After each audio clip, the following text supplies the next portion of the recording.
Hey everybody, it's Joker from Players Wanted. I'm here with Battery from Assault and Battery Airsoft, Dave and Javier from uh, Centurion Combat Simulations, and we're all here to talk about Copan and some future Centurion events. So, almost everybody's in here. Dave is just fixing up his thing real quick. So, um, gentlemen, thank you very much for coming on. Dave, you're still muted. Oh, there we go. I'm happy to be here. So, Yeah. So Javier is going to be joining us through audio, and Dave is going to be on the video. Yep. With all of us.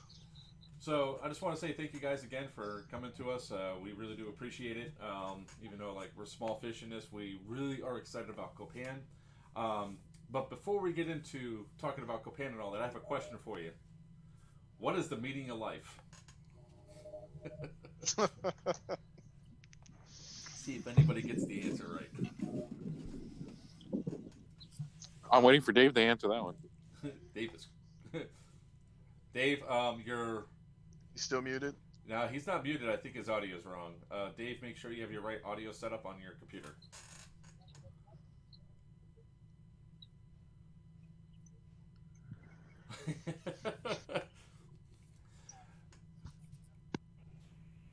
I think we can hear you now, Dave. Okay. Oh, I see. Yeah. No, I think it's anyway. I'm going off the log tech mic now. How's that? Yeah, Good? That's great. Yeah. Sorry about that. So what's the meaning of life, Dave? All right. So the meaning of life. There's two versions, I guess. There's what is best in life. That's a take, and that's obviously a throwback to Copan. Crush the enemy, do your lamentation of the women, you're going to be driven before you. But I don't think you want that. I think you want the Monty Python answer. Ooh. What's the Monty? Give the Monty Python answer. And I have to dig deep to remember the Monty Python answer. I know the Conan answer, and that's the answer. I think everybody would agree that they know the Conan answer. But what's best? I'll give you my personal opinion then, because everyone's got an opinion.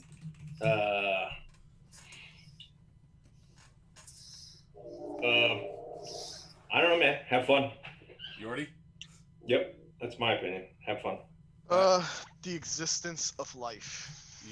All right, and Javier. Yeah. What's your answer?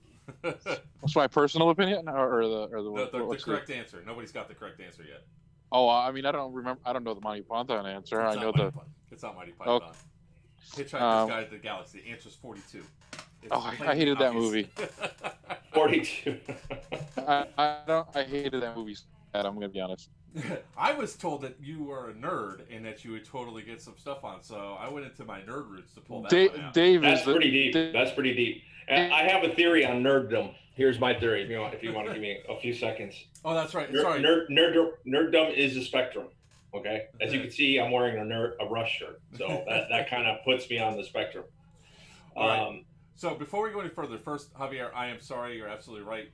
I was told Dave was the nerd. Unfortunately, when I set this up, I had your guys' things set up differently on the overlays. So when I'm looking at it, I'm looking at the old setup, not the new one. So, but all right. So let's talk about Copan. So right off the bat, I have a question for you guys. So I was really disappointed I was going to miss the event, and I'm glad you guys were able to reschedule it because I was so psyched and ready to go for this. I just couldn't take the risk because of my son. However, everything's starting to be opened up. There's tons of debates whether it's too fast, too soon. That's irrelevant here. When is your guys' cutoff point of when you're going to reschedule or cancel again? Like, if you have to do it, do you know? This next event for 29 to 31 May, unless something drastic changes, it's going to happen. Okay. I mean, we're following the governor's guidance, and I mean, he's opening up his state, and that's still a month away. Yeah. So we don't see a backpedal happening in the next 30 days. And the second thing too, I would add is that one of the things, because what we do is in many ways high risk, not necessarily for it's high risk in different reasons. Everything from more vehicles to being in civilian areas to doing different things that we do. So we have to do, I'm sure you've probably heard of it in the military, we're doing a risk assessment, and then you got to mitigate those risks. So we're mitigating those risks. Part of that is, the COVID virus is in Copan in the storyline. So if players show up with masks, that totally goes with the storyline. So there's things like that we're going to inject into the story and physically on the ground to mitigate these things. And let me be clear. I really hope that the event goes off. I hope that everything has gone down because I need to get out of the house. You have no idea how much I'm jonesing to get out and shoot people with plastic BBs. So if this does not happen at the end of May, do you have another date potentially set up already, or is it going to be this stop? Or is it just going to be canceled for this year? Well, we always keep a date in the hip bucket, and which as of right now might be would be an additional 30 days out, because we've kind of started talking to the facility just as a precaution. But like I said, and like Dave said too, we do the risk assessment, we mitigate the risk. We're watching what the state's doing. I mean, our numbers are lower than other events. We're outdoors more than other events, and even though we have X amount of guys, we're broken down into smaller groups than most other events. So I mean, we can do a really good job of tailoring ourselves to the world's situation.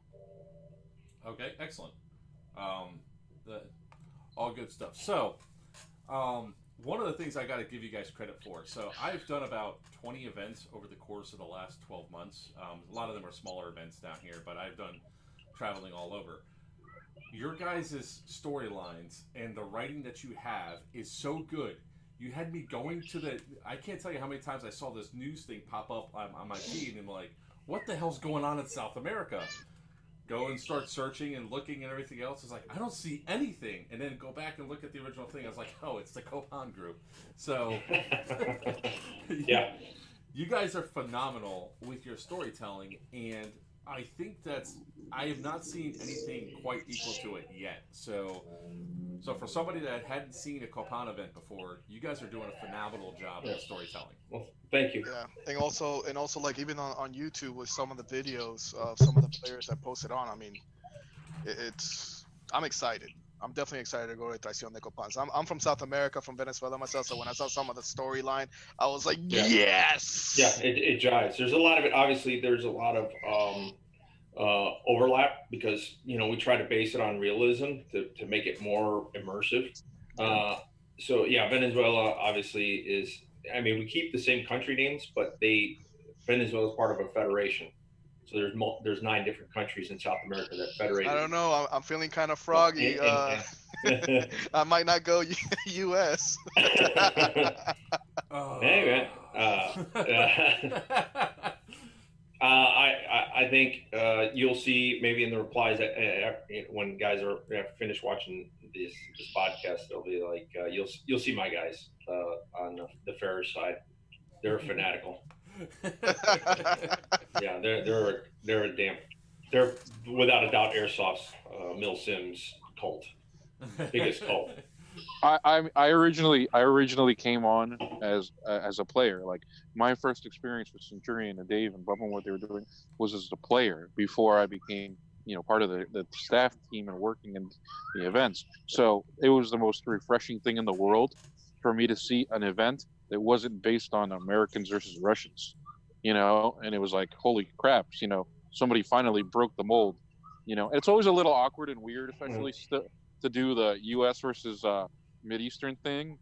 But for some reason, when you go into South America, as far as storyline and the conflicts there, it's just so much good stuff there that nobody's ever thought of exploring. So I give Dave and Bubba a lot of credit for opening that can of worms up for everybody, and I love this shit. I love it because of it. Yeah, it's one of the things is like I actually got introduced to this because we were doing an event up at Wasteland Ops, doing one of their like weekend type deals, and then who was it? It was Mike Sanatoria mentioned to me, hey, you really got to check out this event. You'll probably love it, dig it, and all that. And I was like, sure, okay, I'll do that. And then I paid for my ticket and all that, and then I got bombarded with all this stuff. I was like, all right, I don't have time for this right now. You just got to tell me what to point at and shoot at, okay? Yeah. But it's very immersive, and the storyline is really good. So one of the first questions that came up, how do you feel about the Grenadier classes and loadouts in your Milsim events? What do you mean? What did you say? The grenade classes? Is that what you said? Grenadier classes and loadouts in your events. Well, see, for us, we've kept it extremely simple, and it's because in let's say Ferris, you're a militia, you're a guerrilla force. Everybody's a rifleman, and then the guy that can afford to get himself a grenade launcher or battlefield recovered it, he's a grenadier. So it's not like it's not like a video game where you pick your loadout and that's what you're going to play, and B, it's not like big army regular infantry where this is a saw gunner, this is a rifleman, this is a grenadier. I mean, on the Ranger side, they'll narrow it down a little bit like that, task score it afterwards, but it's not a matter of focus and contention as far as we can only have this many guys or that many guys of these or those. The natural balance always seems to find itself, so we don't, it's an obstacle or a question or an issue, whatever you want to call it, we just don't have to deal with. That's so altogether for Traición de Copan and Copans, how many factions are there total? For the well, it's very realistic as far as like what's going on in most of Latin America. I mean, obviously, a lot of what we do is based on truth. So there's cartels that we got to worry about. There's insurgencies that we got to worry about. There's militias, not just presently, but also in the past. So I'm also using a lot of the history that occurred down there, especially during the 80s when you had the communist threat in Central and South America, and how we were fighting it and addressing it because we didn't want the commies in our backyard. No, so I take a lot. Yeah. So I understand, but the question from this guy is, how many main factions are there? Well, there's only one, and that's Ferris, basically. And on occasion, we've done it once or twice. We opened up a second faction on the cartel side, but that's if we had, because we're very staff heavy. So it depends if we have enough staff and to support the characters that are embedded in the scenario, as well as with the faction itself, to they act as safeties and everything else. So the cartel we had was Los Jefes, and that does, if we do have that, then we will have that during sign up. You'll know during sign up if that faction is available, if that's an option. But it's Ferris, and then within Ferris you have elite groups, so they're not necessarily factions. Gotcha. The elite groups, you got Escuadrón Rojo and Escuadrón Azul, and you get hand selected for those, and it's usually you get to go on a mission, with 2 or 3 other dudes on some sort of special mission, and once you accomplish that mission, then you're considered, you're brought under the fold if you're successful. So that's where it might create the illusion like there's multiple factions on lack of a better term, green. Us as Centurion, we try to get away from that green and tan terminology, because you're not going to necessarily be green and be a good guy or bad guy or whatever, because well, if you let me expand, like the good guys, if you will, in Copan, you got the U.S. supporting the Copanian government trying to prop them up. So in that sense, you got U.S. guys, you got Copanian commandos, but you also have Copanian police, and they're in green. Their uniform is olive drab. So you got to have target discrimination. You can't be like, oh, there's a guy in green, light him up. It's not like that. You will hit mission failure. You will hit mission failure. By doing crazy. That's awesome. Like so that. You got to pretty much try out in order. Yeah, you got a PID. You got a PID. That's really awesome. Yeah, the mold is totally broken here in a lot of ways from traditional airsoft. Just like Dave said, it used to be tan versus green, and that's basically it. Even in your most advanced ideas of U.S. versus Russian Milsim events out there, it's still American and multicam, Russian and some sort of version of green, and that's always been the way now. And now we've gone and looked. We did what we always do with every single partisan jury. We've asked ourselves, well, what's realistic? Well, you're realistically never going to have a tan versus green force. Even it's even a big potential in big army fighting. So that's why the commandos are all OD green. They are not multicam. The Rangers that they work with, they're multicam. The ODA guys that are assigned to the work with the commandos, they can choose. They can be in OD green as just like part a of just like a real ODA. Exactly. A real ODA. I mean, it. Right, a little bit. Back there, I got some pictures. I'm real excited. I'm gonna bring like my whole closet. We're wearing BDUs just like the ANA was. So, I might as well bring my whole closet. So when you think of an event like a Traición and Copan, we have not two different kinds of events, but there's two streams kind of running side by side in the story. There's the fight going on in Copan, and there's the fight going on in the FEB. The fight in Copan is a guerrilla war. It is Ferris fighting to overthrow the Copan government, and the U.S. aiding the Copan government to try and put them down. Okay. And the FEB, the U.S. has invaded the FEB, and the FEB's formal army is fighting off of the U.S. With the FEB has its own internal insurgency or resistance trying to overthrow the FEB. So you flip the coins into scripts depending on where you are. So for Copan, you can sign up to either be in. For Copan, when you're fighting in Copan, you either sign up to fight for Ferris. That's it. If you're going to be on the guerrilla side, and then like Dave said, there are the subunits that you have to be asked to join. Those guys, you don't buy your ticket for them. On the other side, on the U.S. side, you can be either a Ranger, a Copan Commando, or a member of the ODA. Obviously, there's limited slots for the ODA, and then the Copan and the Rangers, and the Commandos and the Rangers work together. And all three of those units, the Rangers, the Copan Commandos, and the ODA, they're different levels of experience that we offer. Yeah. So different levels of immersion, because that's probably one of the other new things. So and again, it's just I don't spend my time like, well, they're doing this and we're doing that. We just do our own thing. I just happen to know I have information on how other people have like multiple factions or teams show up in their same colored uniform, or same patterned uniform on a certain color, whereas there's like distinct differences in these on the U.S. side and on the Ferris side in some cases. The distinct difference is like Rangers, they're just like Rangers are in the U.S. Army. They're the premier, one of the premier direct action arms out there. I like how he corrected himself. One of the premiers, not the premier. One of the premiers. Hold on, I'm a Marine now, so careful. Now, when you talk about the fight in the FEB, the FEB Army has three different types of units that you can sign up for, and then if you're on the U.S. side, you sign up as a Ranger, the ODA, or the New Dawn Resistance, which is you're a guerrilla fighter at that point. A guerrilla fighter. Yeah, I'll expand on that, but let me finish up with the Copan real quick, Javier.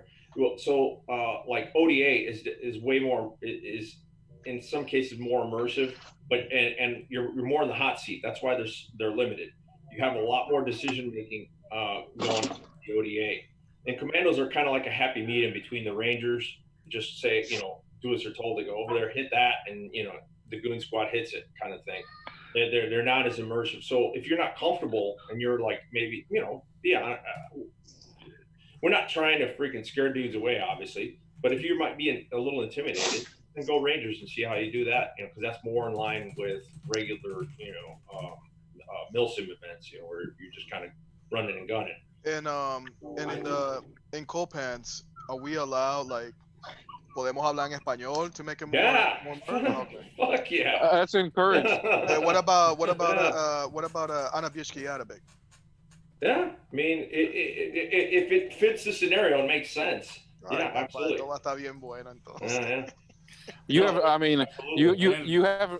haven't partied until you've been in the back of one of our pickups with us blasting Spanish music and mariachi music and yelling at people in Spanish. We'll do it over the radio just to fuck with people. That's awesome. Did I bring a Cacique 500?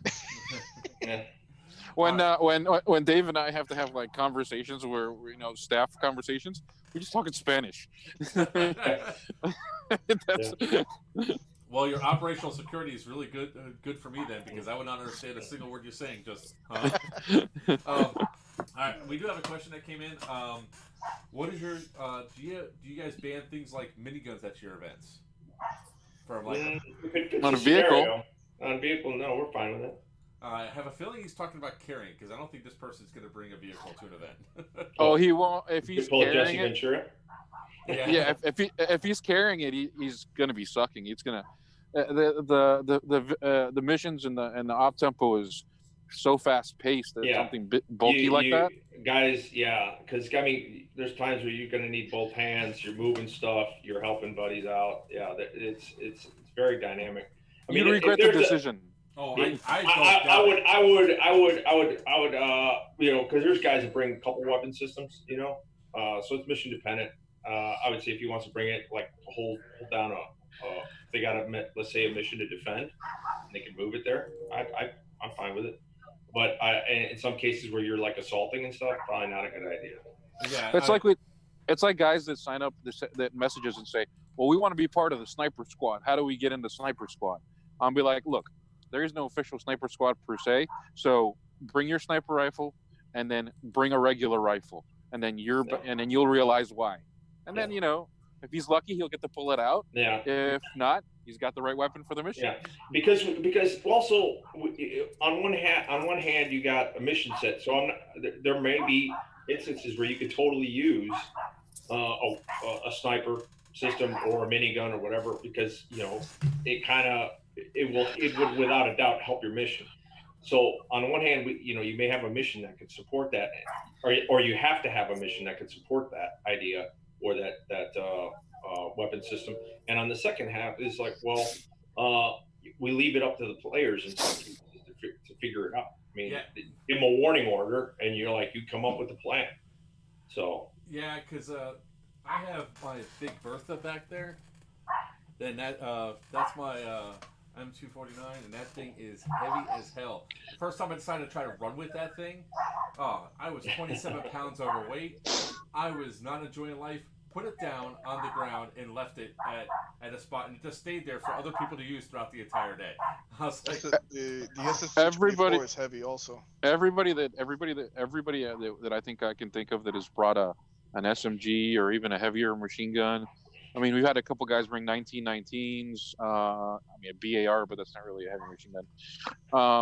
And all of those guys have a secondary, because then they're like, oh, wait a minute, this is a bad idea, or this is a good idea for this mission. Yeah. But it's not a good idea for the next mission. Yeah. That's what I think that's what Dave's trying to get at. I mean, at another event where you're just literally force on force and you're running and gunning, a guy walking around with a minigun can be a very dangerous, deadly thing. But if you're in the back of a pickup cruising down the road and suddenly jumping out into an ambush, or you got to hump it down a mile away to your checkpoint or whatever, I mean, at that point you start hating yourself for making that choice. Oh yeah, without a doubt. I regretted that decision instantly of me bringing that LMG out there. I got somebody here. They asked me a question. When do you guys break for lunch? It's kind of on the fly. There's on the field. There's one break. I mean, obviously you get up in the morning, you stuff your face, get ready to go. We do have some lulls, but it's kind of flexible, man, because these missions we have a path that we're going down, and as I figure out a timeline, it's kind of I make kind of time in there. But we don't say, oh, okay, index. No, because there could be, half the element gone, maybe just a squad worth of guys gone, but someone's always out doing something. So we're rotating dudes on different mission sets. This is what I took. And dinner time is about the only time where we take a break, because that also gives the guys an opportunity to prep for night ops. So this is what I tell guys: you are on from 0700 to roughly 2300 hours. Okay. If you want to eat breakfast, you need to be up before 07, but if you want it hot, you better be up at like 06 cooking it, because nobody's going to wait for you. For lunch, don't plan on eating a warm meal, so whatever you can shove in your face. And for dinner, if you're lucky, you'll get some time to heat something up, and it'll be a little more calm because in preparation for the night iterations. But I mean, there it is right there. No official stop. Dinners are usually pretty light, and I will say there might, certain factions that I might be associated with. We have, and if you know Colonel Verduga, he does have a cooking show. So he may, there may be some classes. Verduga? Yeah, no mucha verdura tampoco, right? No, carne asada. Okay. I got nice. Carne asada. Okay. Colonel Verduga's about his men. He likes to cook for his men. Yeah, next time we have one of these, we definitely have to have Colonel Verduga on, where we're just talking about we're just talking not Fulda. Jeez, sorry guys, my mind is, I want to play so bad it's not even funny. Copan. So I got an edge. So the other question that came up is, do you guys consider the G&G LMG as an LMG for the event? Or when it comes to the weapons, as far as, because we get this question with the M27 or whatever, I can never say it right, is that if it's got a drum and a bipod on it, yeah, sure, that's an LMG. And it doesn't really matter to us, because the only difference is full auto versus semi, because the joules and all that are the same as far as our rules are. So as long as, is that an LMG? Well, if it doesn't have a drum on it, and if it doesn't have a bipod, or obviously should have like a what is it, like a stoner or a saw, if you take the bipod off of it, I know that was an LMG. But if you have something that's in the gray area, well, I tell guys, well, it's got to have a bipod and a drum on it, or else it doesn't qualify. All right, so excellent. That's actually really good information, because yeah, it is. Airsoft, there's a lot of those gray areas when it comes to the technicalities of the weapons, because some stuff just isn't real, because it's not real. It's not in the real world. So I can't give you just a real world answer to that. Okay, so I was listening to you guys, I believe, on Vulcan stream the other day, and you're talking about, if you are an embedded photographer, that you have to be careful because you're still considered inside the game. Is that correct? Well, there is no out of bounds, right, Dave? No, you're from Stardex to Endex. You are in Copan, or you're in the Federation of Bolivarian States, depending on what. Because the other set is, we've actually invaded, the U.S. invaded the FEB, and that's our other story set. It's currently ongoing as well. It's ongoing simultaneously. And what it does, what I did there, the reason I have two fronts is so that it gives a chance for the U.S. side to do the insurgency and the guerrilla stuff that Ferris does on the Copan side. So we're trying to undermine the government of the Federation of Bolivarian States South. They share a border. All right, so as a press member, you are completely and utterly vulnerable. I totally digressed. How big is the AO? In Georgia, the AO is a little over 2,300, something like that. 2,300 acres. 2,300 acres. Yeah, it's 2 miles, almost exactly 2 miles east to west. Right, I better bring my tennis shoes.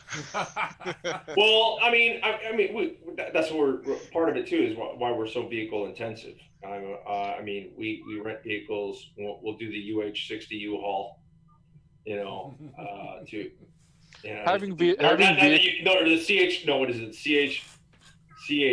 CHUH for U-Haul, CHUH 47. It's the U-Haul 47. Yeah, U-Haul 47. So.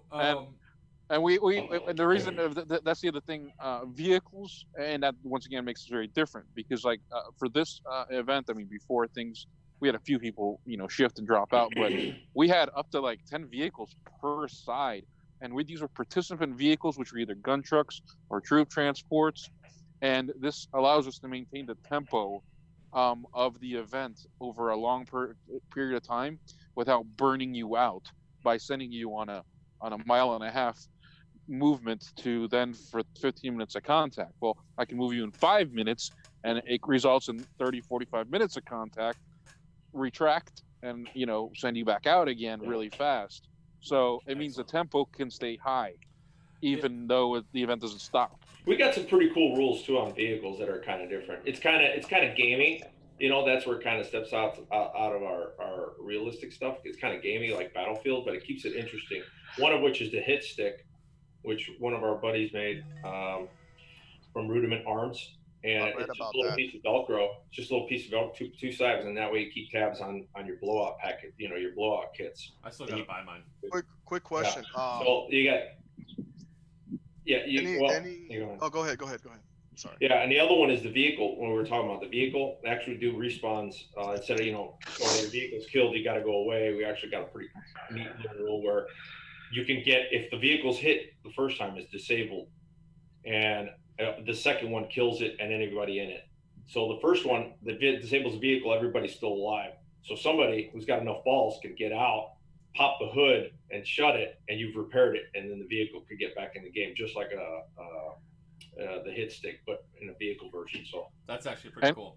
Yeah, and gunners and passengers aren't safe. Gunners and passengers aren't safe. Right. There's no bubble around the gunner.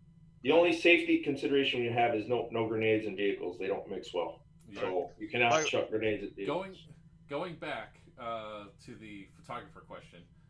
So say, for example, my squad hires somebody to come out and take pictures. That person has to be... It's just good for that person to have a gun on them also, plus being... They don't necessarily have to have a gun. They could if they just want to take pictures, then guess what? You wear a press, just like the real news. There's combat correspondents that are out there in the real world. So yeah, you're just a combat correspondent. So, well, look at it this way: if you capture that correspondent and he has a weapon on him, even if it's a pistol for self-defense, what do you think the guerrillas are going to say and do with him?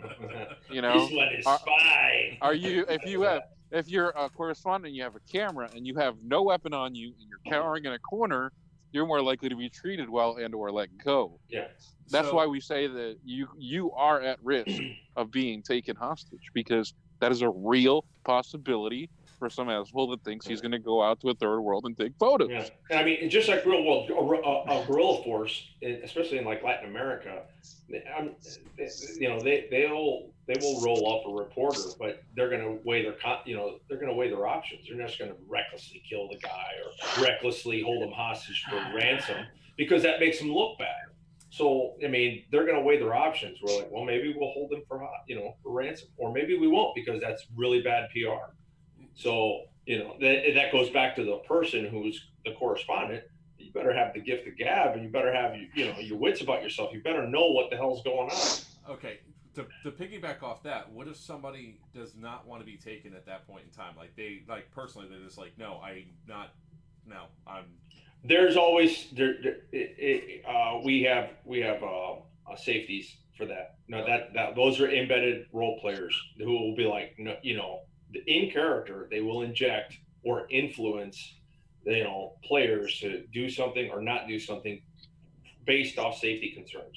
Because the last thing we want, especially with novice players, we're like, oh, I captured this guy, and then because there was we've had it happen. There was one time where I was like, my character was taken out of the picture, and I could hear like, I'm gonna make this guy talk, and I'm like, well, I can't break roll because I'm injured. So yeah, Ferris has captured like Rangers before, that have, because this is why we tell everybody. I mean, this is a safety issue.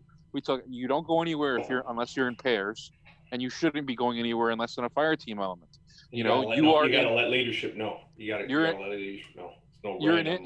You were in Indian country, and a couple guys, they're like, oh, everybody got wiped out, and we were like, I'm like, dude, you shouldn't have left your squad and got broken away. And next thing you know, everything's planned, everything's realistic. So if you go out, I mean, you gotta have like QRF plan, like, and people that you got to let leadership know, so that it's a dual purpose. One is safety, and then the second is so that, okay, you want to do something, hey, let's see how you influence the game, but you got to let somebody know what's going on. So that do you guys have any major or social media figures coming in, like YouTubers, like big No, we don't. I think on our first event there was a guy. He gave his 2 cents, and I don't think he ever came back. It was our first run, and I mean, but even still, like the fair side, they were anyway. Whatever. We listen to constructive criticism. If you're gonna sit just bitch to bitch, we're gonna be like, okay, yeah, that's not constructive. That's not constructive. We want to make a better product for you. And that doesn't mean you're going to get your way necessarily. It's just that we're going to listen to you, and if it fits, it fits. We'll make it happen. So I can safely say I'm the most popular YouTuber coming to your event this week, that weekend. Awesome. Pretty much, yeah. I don't think probably. I mean, we just don't cater. I mean, that's just the thing.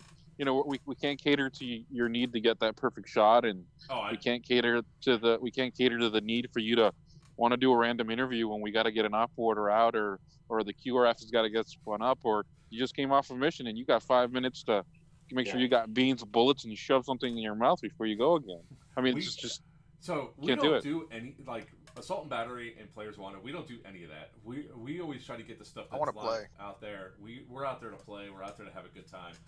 We have one of our guys that's going to be embedded with us, who's going to be taking photos of the team and stuff like that.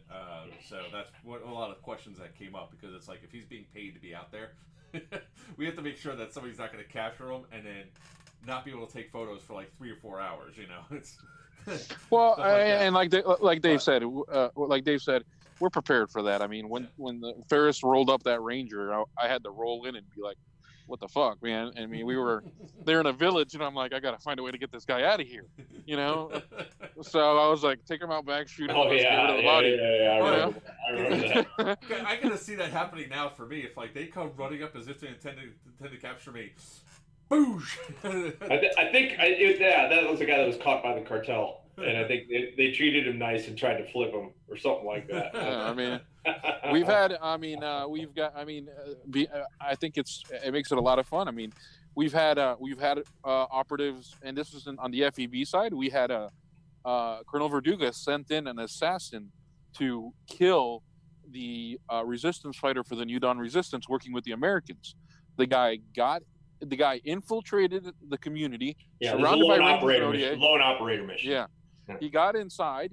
He got into the headquarters of the guerrilla base, and he's standing right next to his target when over the radio the call comes and says, hey, look out for this guy. And his description down to the T was given. To the shirt that he was wearing, and he was right there. So the guy immediately takes his target out, grabs everything he can get off the table. All the intelligence, he just grabs it, and he bear hugs it, and he jumps out a window and starts running. He starts running, and a quarter mile later, the ODA shot him, captured him, and they held him in a closet for like an hour. Yeah. And then that's the guy I was talking about when I was going away. It's like, you think they were playing bad cop, worst cop. Yeah. Like, you think he's bad? What are you doing with me? I'm like, oh god. So so we're like, we need staff in here over quick. And so we're like, what are we gonna do? What are we gonna do? And so in the meantime, while we were trying to figure out what we're gonna do, because we're like, oh, I don't know, man. I thought he was either gonna die or make it and not be captured. So we're like, we didn't know what. He's like, I got to go to the bathroom. Yeah. So the ODA took him to the porta-john and let him go to the bathroom.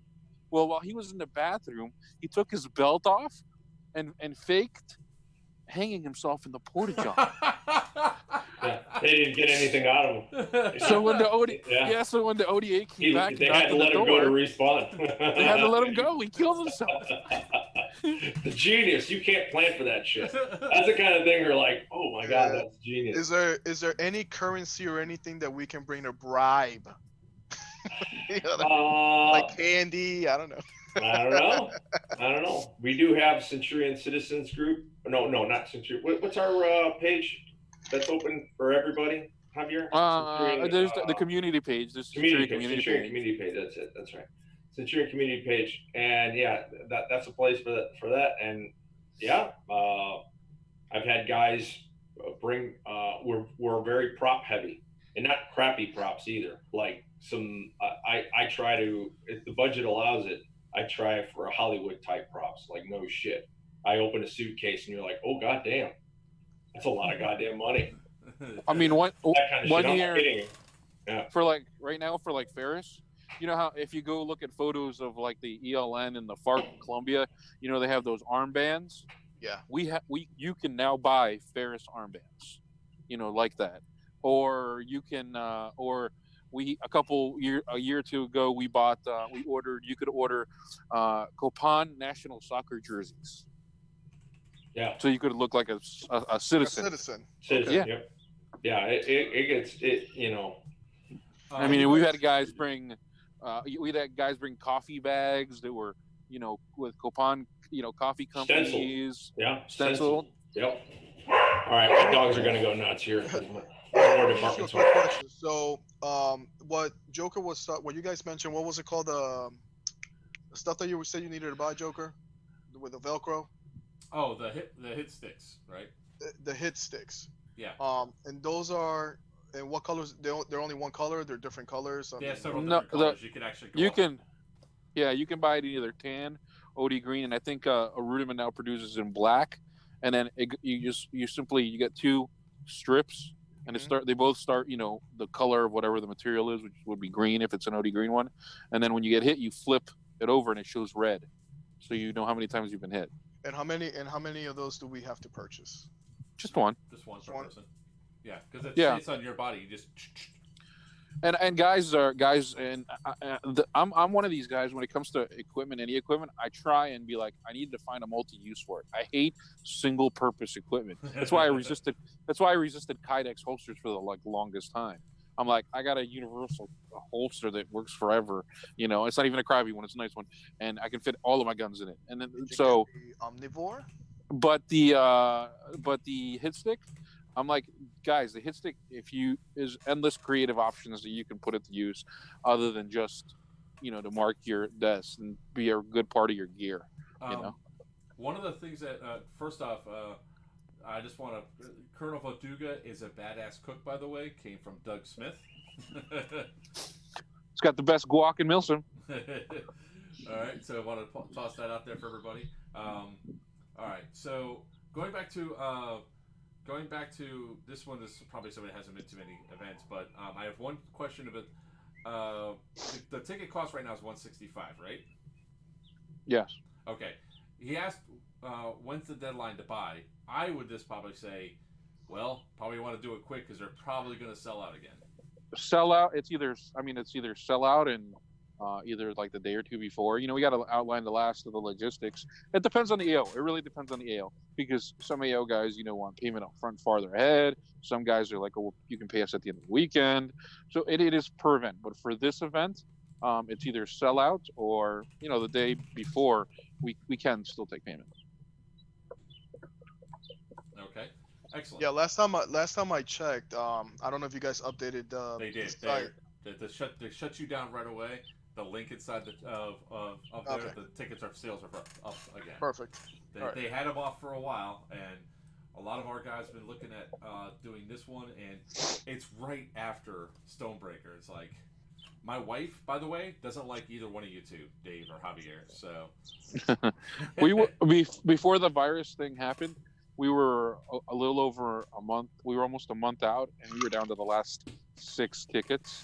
So there's a good chance that once people catch wind, and we'll make a more official announcement this week, we'd like to imagine that people are going to be antsy to get out and want to play. So it'll probably sell out again. I mean, that's obviously always the goal. And I'm not going to say other events aren't COVID prepared or whatever, because that's just not true. I mean, they're professionals doing great things in order to make sure they can keep the sport safe. We're just naturally well tailored to it. I mean, our events are under 150 customers, so you're already not in a crowd, and you're in big open outdoor spaces. And even once you arrive at the event, after you've checked in, you're broken down into your sub units, meaning to your respective factions.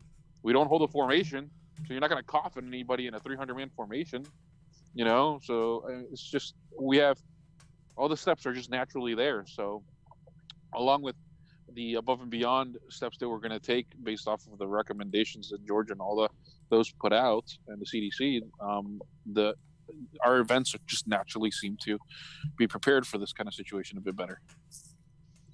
Okay. Excellent. Did you say, Mark? Did you say you were gonna bring your wife or something like that? Did you say that? No. I thought that's what you said. No. She doesn't like that we're taking up his time. No. It has nothing to do with time. No. I was gonna say because weekends. We there's a couple other things too. I mean, we try to push, women to come to our events for the fact that there's the special missions and stuff, just like in real life, man. It takes, when they're put in certain scenarios, or whether they're, for instance, surveillance. We do surveillance on each other. They're usually not suspect, and it's pretty cool. Or they might be eliciting information, that kind of stuff, and guys aren't ready for that. My wife turned around and said the second that she can use her lightsaber only at a Milsom event, she'll go to a Milsom event. So she has zero interest in doing it, although she'd probably love it because she used to play paintball with me. We'll give her a rubber knife. I have one of them. It's on my thing. For her. It's the problem that is, if my wife did come, then my son would have to come, and we don't have his power chair yet.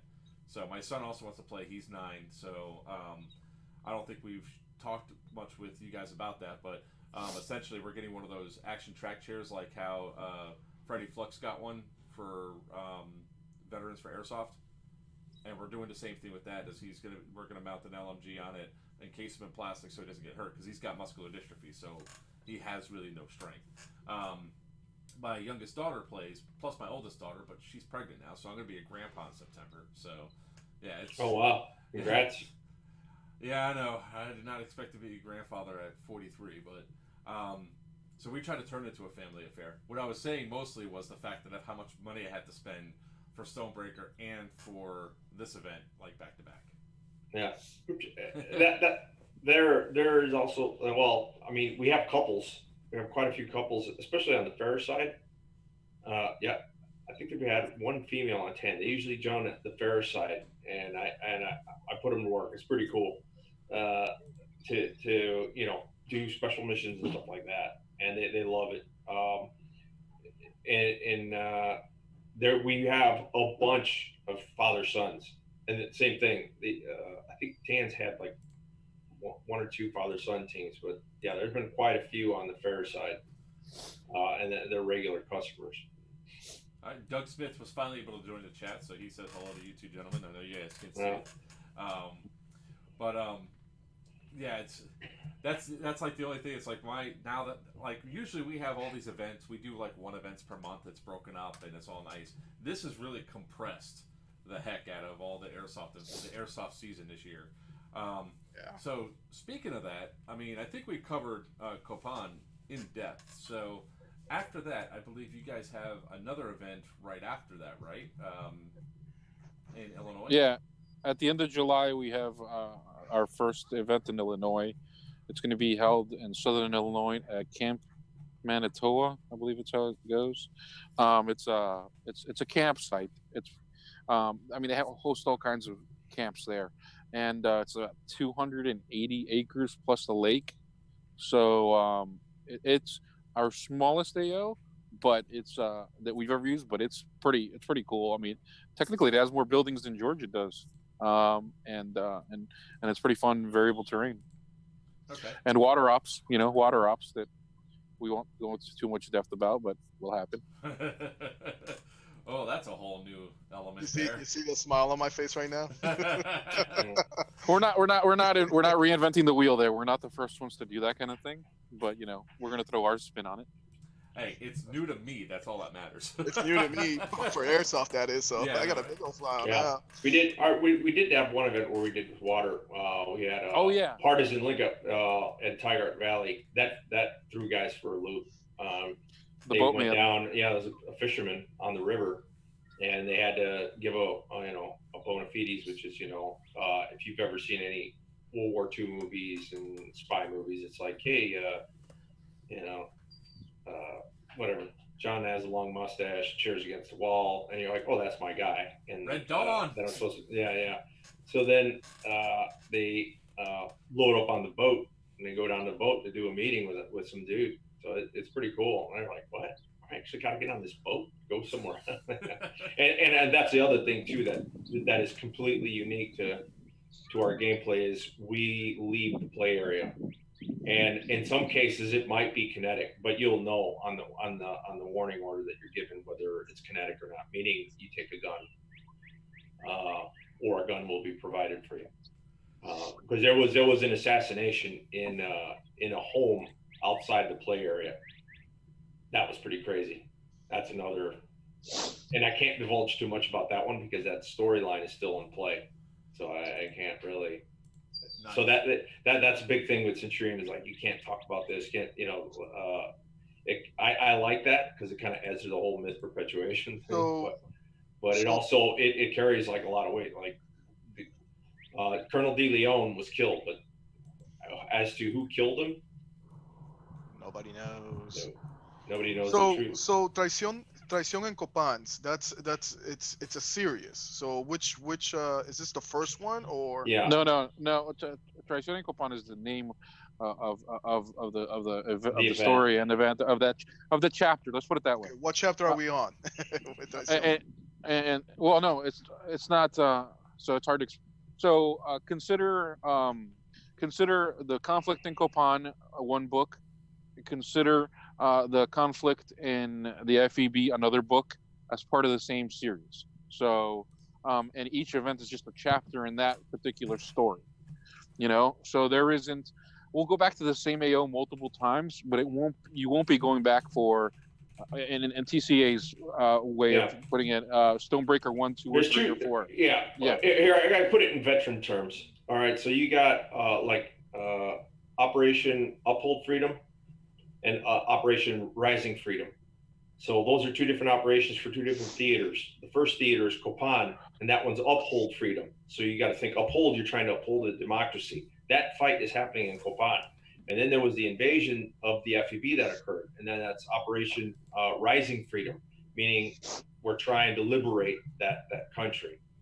So that, hopefully that explains a little bit. That's why if you go to the Facebook page and you look at our events dates, they're either dated as OUF or ORF, because the name of the event, the name of the event isn't generated until the last series of events happen in order to bring us to what's going to happen in that chapter. Yeah. So like Traición and Copan, it is not just a catchy name, it is a foreshadowing of that chapter, and then in Illinois, cazando el jaguar, or catching the jaguar, or hunting the jaguar, is a story element that is coming and as part of the same thread. Yeah, and so those both theaters are intertwined too. That was gonna be my next question. Does this? Yeah, they're intertwined, because what happened in Copan a few events ago, because we said, hey man, I want to flip the script. I want the U.S. guys and them to do Ferris kind of shit. Basically, you have to go from running a counterinsurgency on the U.S. side to being an insurgent as a U.S. guy running. That's what ultimately what SF guys, Green Berets do is they work with an underground and they overthrow a government. That's the whole reason they were invented back in the late 50s. So I wanted them to experience that, because the Ferris guys, up to our 6-7 events into it, it was always counterinsurgency. U.S. and their side was always counterinsurgency. Well, now in the FEB, they're actually doing the opposite. And in the storyline, I made it to where the U.S. has expanded their military too far that they can't really support it very heavily in the FEB. So in the FEB, you're trying to do it as best you can with the host nation underground, so that it's the opposite of, it's the equivalent of Ferris, but on the other side of the border, being in the resistance called the New Dawn Resistance. Okay. So And they're this guerrilla is fighters. happening May 29th and the 31st, right? The one in Copan, yeah. Well, Traición and the one in Copan. May, Traición and Copan. That's the Copan. It's Ferris that are the guerrilla fighters. They're the equivalent of like FARC in Colombia. They're Gotcha. like the FARC in Colombia. So, And then Illinois is a continuation of Yeah. that Uphold Freedom Theater, which means it's Ferris, the Commandos, maybe the Rangers and the ODA. That's still the same stream. The fight doesn't return to the FEB until we go to Oklahoma, and then we're back into the other stream. So the storyline has never stopped from when the first event I attended, Southern Spear, to today, and as it goes forward, the event, it is one big continuous event. There is no installations. It's just this event is the closing chapter of this, is the result of this chapter. Now we're going to read the next chapter, and it keeps going and going and going. So it is never ended. Things that have happened 4 or 5 events ago way now on what's coming in or what is happening now. Yeah. So going back, what I was saying, the reason we invaded the FEB was because there was a war.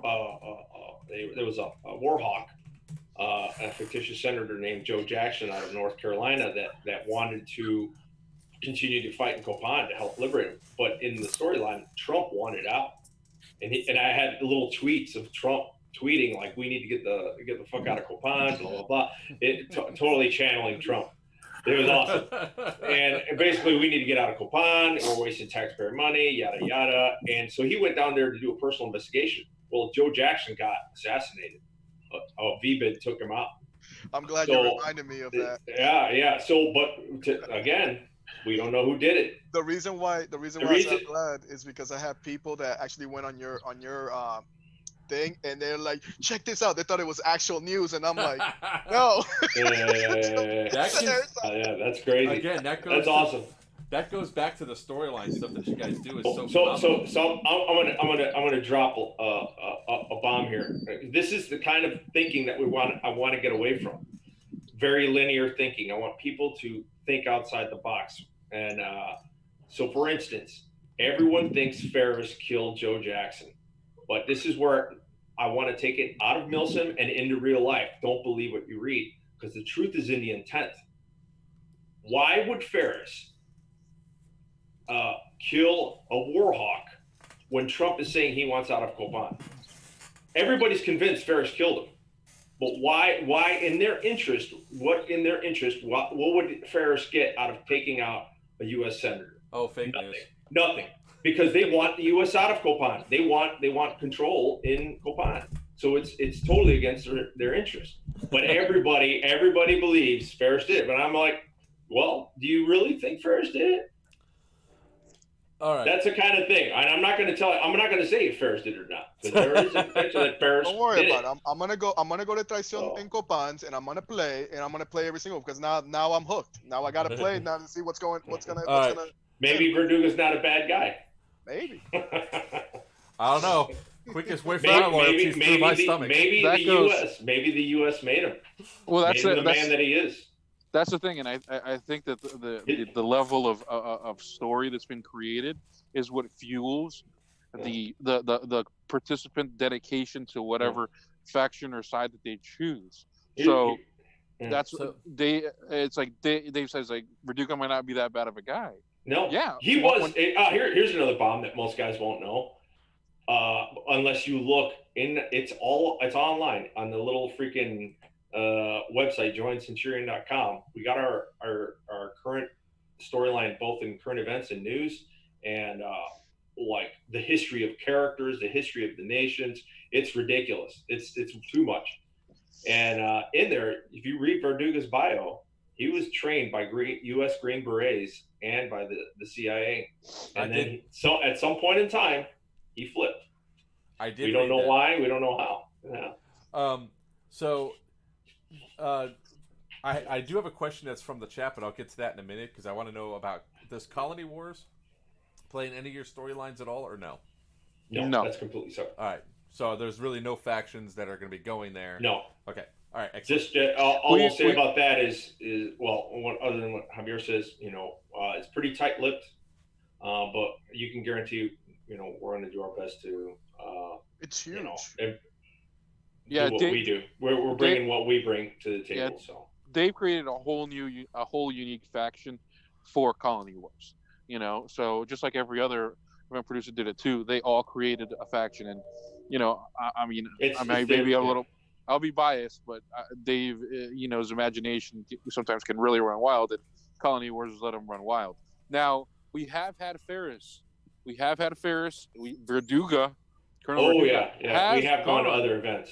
In character, yes. We went to a line club event. I had about a squad of almost 20 dudes, 15. Yeah, about almost 20 dudes. It was awesome. All right, now the question I have from one of my guys: what advice would you have for someone who's looking at doing one of your events that's never done this type of game before? Well, first, drop some expectations. Be ready to, not in a bad sense. Get out of the mindset that you're going to be doing what most other producers. It's not exactly LARPing, because we don't necessarily need you to talk in an accent or take Spanish classes. You do the more you put into it, the more you're going to get out. Bottom line, the more you put into it, the more you're going to get out of it. So that means reading up on the storyline, catching up on current events, know why you're there, know why you're there fighting, regardless of faction. Know why you're there and why you're fighting. If you show up cold, you'll be drinking from the fire hose, and in some cases, depending on your faction, you might be bait. You might be inclined to say Centurion, which is the safe word. I'm serious. We have a safe word. For 10 years that I've been playing Airsoft, I can tell you that 90% of the time I could just show up, as long as I knew that I was in the right uniform and what the other guy's uniform was, and I could go out there and I could sling it and enjoy the event. But you cannot. You can show up to a Centurion event, and your experience is directly related to the amount of effort you put into. Yeah. As far as knowledge, getting your head out of the box, as far as what you're used to in Airsoft, you're going to get plenty of trigger time. Everybody loves shooting. Centurion does plenty of shooting. There's no shortage of that. Why does everybody talk so heavily about the role playing, the missions, the storyline? Because that's just what's really different. You still got babies flying, and there's still cool combat. That's the easy part. And then we're sling BBs. Get it on when it's time to get it on. Kills do count to some extent, but it does not mean mission accomplishment. You are given specific missions that you need to accomplish specific attack, and sometimes you accomplish them 100%. Sometimes you completely have mission failure, and sometimes it kind of stalemates. Each side got a little bit of what they wanted, but they didn't get everything.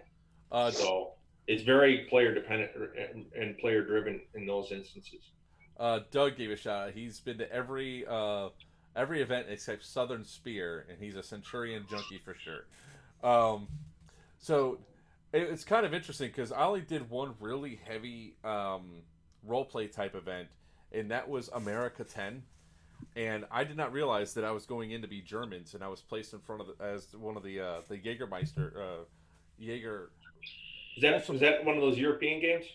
It was based here. No, it was based in Florida. It was what happened if the Nazis won. It was think of Man in a High Castle scenario. Right. And I was the Folsom Jaeger commander.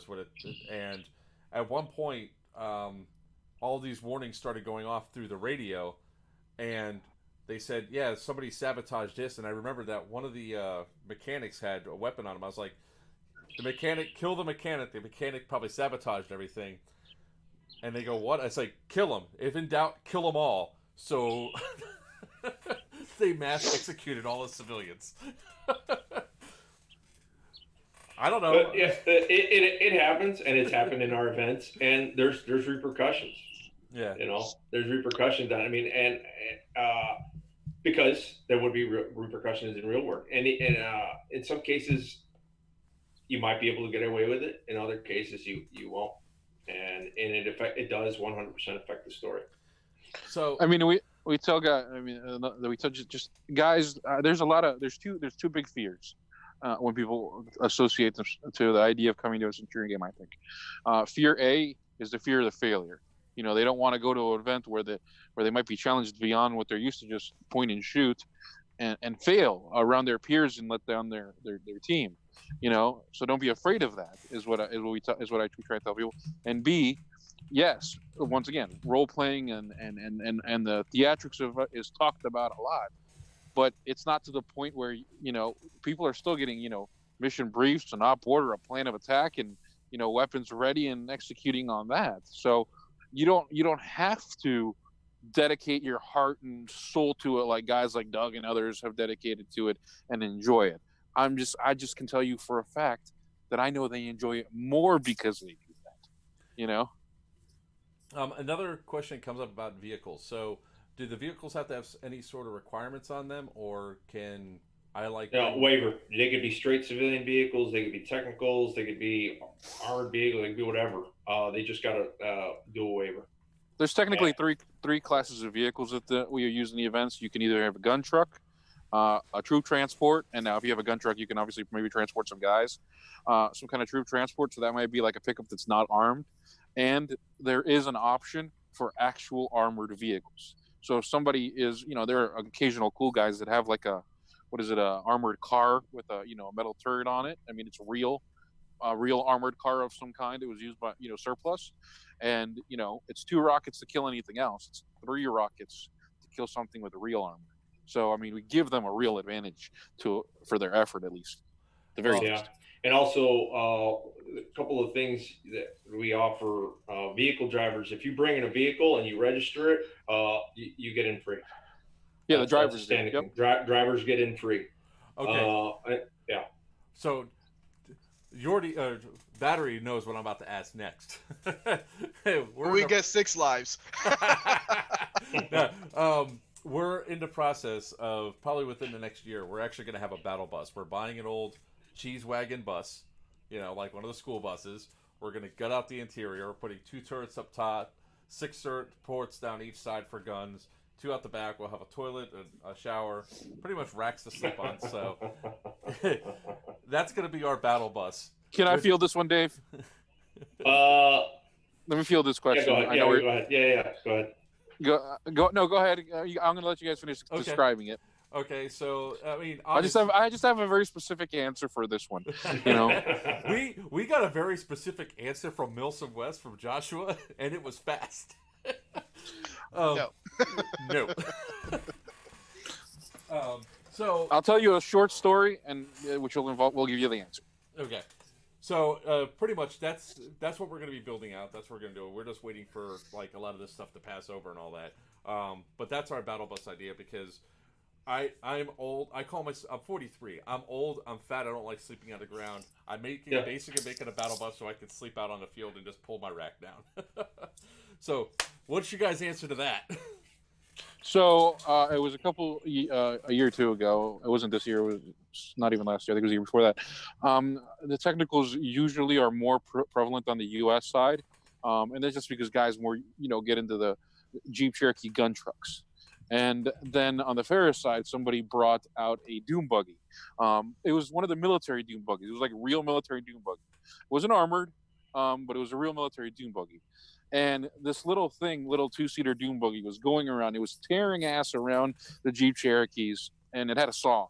And it would just come in, rip the shit out of them, and then run away, Or it'd come in, lob a rocket at them, and run away. That thing was legit. It was wicked dangerous, and it was like 3 feet off the ground. So there's like, the gunner can't hit it because he can't look over his shield to hit it. So next thing you know, we're getting complaints from the Jeep guys.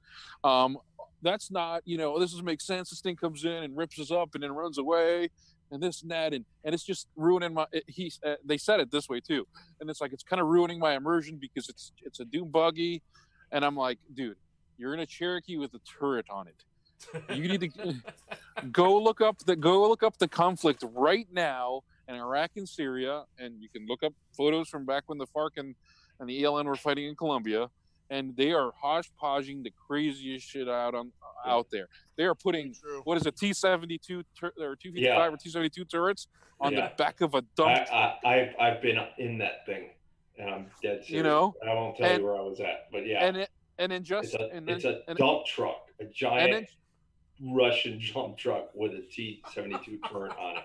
And then just like, you cannot. That's some straight up hot. There's a video of it online. And then just 2 weeks ago, I found a photo in the Ukraine conflict with Russia right now.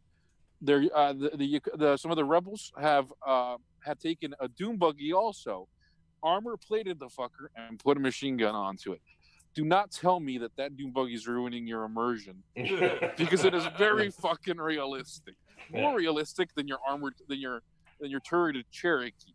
You know. So, would your van be allowed? Yes, because we're talking. This is a bus. It's not a van. So no, bus. Yeah, I mean, I think maybe for colony wars it'd be more. I mean, yes. But it's got to make tactical. It's got to make tactical sense. If not, I mean, if it doesn't make tactical sense, you're going to suffer the consequences. You're going to get tore up. They're going to rocket the shit out of that thing. Oh, that's the other thing too. Yeah, guys are like, oh, I'm going to bring my vehicle. I'm going to bring this. I'm going to bring that. Well, you have to understand that Ferris learned its lesson. And those like first 5 or so events where they only had like 1 or 2 vehicles and the other side had like 4 or 5 of them, they're like, we need to change the equation a little bit. And then every other mother now started bringing a launcher. And, vehicles last 5 seconds because they're just such easy targets. Yeah, this one we planned, when we plan to have it out there, we don't plan for it to be constantly moving because like most AOs, you're not going to have enough clearance and all that stuff to make the turns and all that stuff. So, but that's good to know because we're also making a short bus version. I mean, I think the logic. I mean, just depending on how you build it up, because I obviously don't understand. I know your full vision. Give yourself a logical, logical path. Reasoning for it. Okay, does it look like an NRAP at this point? Okay, then you should probably stay with the Rangers. Because you're not going to be able to drive it on the trails or on the back roads. Yeah. Which is realistic. I've been there, done it, where we're like, this is as far as we're going because that MRAP is not going down that road. Yeah. All right. So that's but also another thing that kind of goes with the play and being an older guy myself, my infantry sleep on the ground days are done as far as I'm concerned, unless I really have to. So. In the Copan, there's established FOBs. So, like in Georgia, you could rent a cabin, or you could. You're on the U.S. side or the command. You're on the U.S. side. You could bring a little more luxury. One of our guys who does the pyro, we have a guy who does pyro, and so there's booms on different missions. Art, he's an ex-EOD guy, great dude, and he's got 2 Drash. What are they called? Drash tents or what? Some shit. Yeah, they're like 20 giant expandable military. I saw his post on there today actually. So I mean, it's massive. They are. He's got 2 of them, and he gets silly with them. He'll straight up bring air conditioning in his farm. So it'll be basically like a FOB. Nice. Go ahead. No, on the Ferris side, you're going to be living more. Rugged. Yeah, you're going to live in a guerrilla base. But that's the camaraderie of living in squalor. Sometimes is awesome. Yeah, and that's why we got fanatics. Yeah, it was awesome when I was in. Right now, not by choice. Which going back to the question of vehicles, do the drivers have to have their windows down when they're driving to be hit? The rule is that either your window is all the way up or all the way down. So think about it proportionally. A BB is obviously doesn't have the ballistics of a real bullet, and it can't go through a regular glass easily. So if the windows are up, you got protection. If you are feeling ballsy and you want to put the windows all the way down because you want to shoot out, you invite whatever comes back in your direction. Okay, that was the main question, because I do have 2 people that are interested in being drivers, but there was another event where they're like, no, you have to drive with the windows down. It's like, well, crap. All the drivers we know. I mean, see, this is another thing as drivers. We've been asked this before. Oh, if I'm a driver, am I just moving guys around all day long? No, you're just, as the driver, jumping in the mission. Yeah, you're a half step behind the last guy. That's all. you're not sitting in the car waiting to drive somebody here or drive somebody there. The mission calls for a dismount, and you get out, you leave the truck, and whatever, do what you got to do. 5s and 25s. Yeah, get out, pull security. Yeah. 5s and 25s, because you might be some next to IEDs. We've done that. We've done rock clearances with. I remember opening the door and looking down the truck like, oh, clear. Yeah, we've done a few missions where we had to do rock clearances, and there's actual art was out there, and set most up drivers and stuff like that. Most drivers are smart and realize, well, I'm driving. Let's just go for the protection, Yeah. And some guys are not, and they end up paying the consequences for that. I mean, what can I tell you? I can tell you how to stay safe, and then if you decide that you want to expose yourself, you just expose yourself. Hey, Javier and Dave, have you guys ever hear anybody run and be like, "I'm up, they see me, I'm down"? No. On Southern Spear, we ran a linear ambush on the U.S. side, and we were. Dave was controlling one fire team, and I think I was yelling at the other one, and and we'd be like, I don't think we said, I'm up, he sees me, I'm down, but we would be coordinating the fire teams into an assault into the kill zone after the initial, burst of fire. It was textbook. That thing was one of the highlights in our combat simulation. That's awesome, guys. That we've done, where it was an ambush the way you would do an ambush. An ambush is not a straight up fight. An ambush is completely as lopsided as you could possibly make it, and we killed everybody on the kill zone of like 30 dudes down to one dude, and then one dude managed to patch other guys up. But I mean, we had assaulted through, and that one guy hid, and when we pulled off, he started healing guys. But otherwise, other than that guy, we had completely assaulted through, and the Ferris guys were like, "Oh my God, we killed everybody." I said, "Yeah, that's an ambush. That's what you're supposed to do. Kill everybody and everything to the last man." Yeah. And the last one is, have you guys ever in your staff grab the newest member or the rookie and be like, "Hey, I need you to go up to that vehicle and get me an exhaust sample"? Yeah, box of grid squares, batteries for the chem lights. We haven't done that. We haven't done that kind of thing to players, but we have done it to staff members. Staff, yeah, we're pretty hard on each other on the staff side. It's pretty funny. Yeah. We've got guys that we got guys at all ends of the spectrum of them. We got guys that were civilians. We got guys that are veterans that have been that were in forever, like Dave and Bubba. Guys that were in for a short stint, like myself, and then you got guys on the staff that just joined. Yeah, I was playing a game. I was playing a game in Venezuela. It was a national event. With Anzoátegui and some other states over there, and there was this one guy. He was like, "Yeah, I'm in the military." And I'm like, "Oh, really? Well, here's some black bags. Go to that vehicle and get me some exhaust samples." I mean, it's no fun if you can't bust each other's balls. No, he didn't know. He actually went and got it. I'm like, "Are you sure you're in the military?" Yeah. All right, so real quick, we're gonna. I just want to give a couple shout outs to. We have Bounty Hunter back in chat.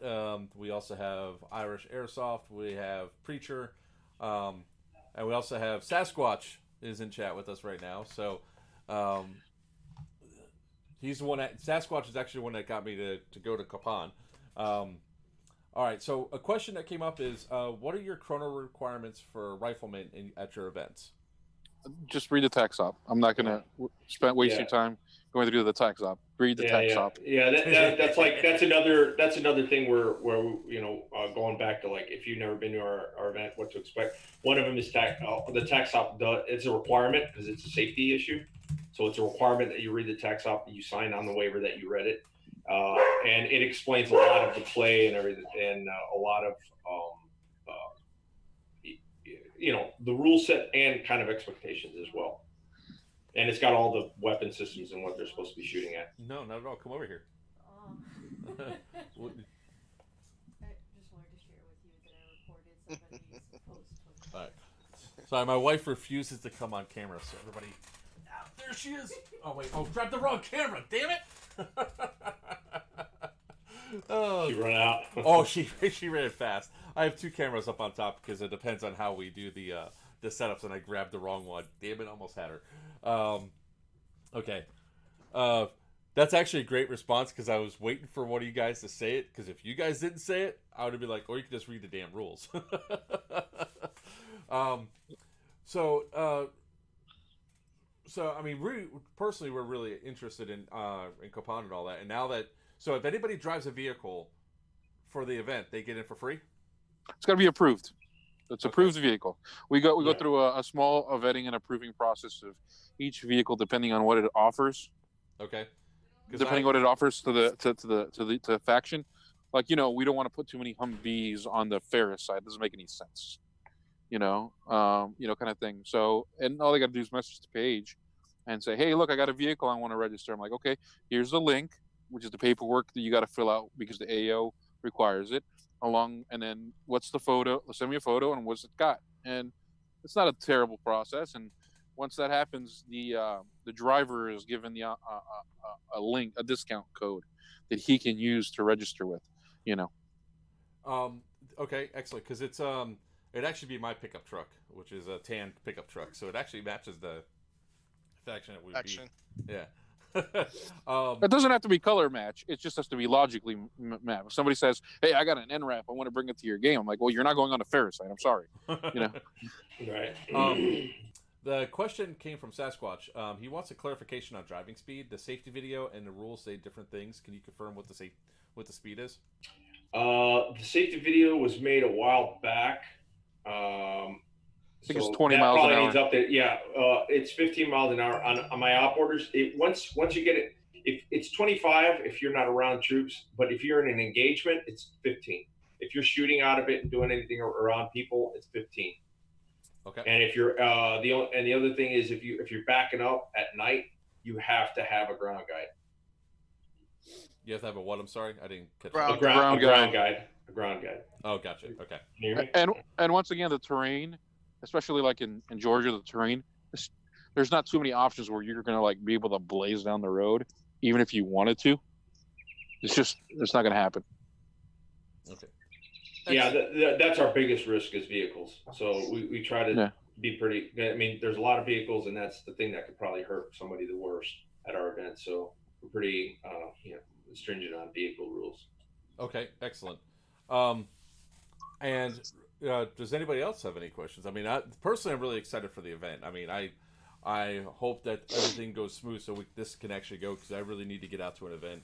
I've been cooped up for far too long. It's been 6 weeks since the last time I shot somebody with a BB and at a field, and I was going 3 times a day, 3 times a week, I should say, to play. So, and doing at least one event per month. So I'm jonesing. My guns haven't been fired in anger at all.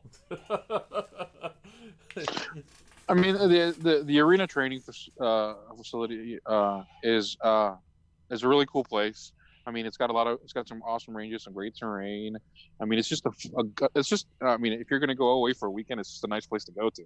So you're going to go to a place like that and then go play airsoft or shoot some BBs and stuff. It's kind of a really cool combination there. And I mean, our events really do. I mean, as much as we do push the envelope as far as, the scenarios you're put in the theater and the challenge that you're put towards. I mean, there really is something for everybody. And so you can be like, you can almost come off the street and be like, all right, it's going to be a bit of a learning curve for you, a little harder, but hey, you know what? You can still have fun. And I guarantee you by the end of the weekend, you'll be good to go. Yeah. I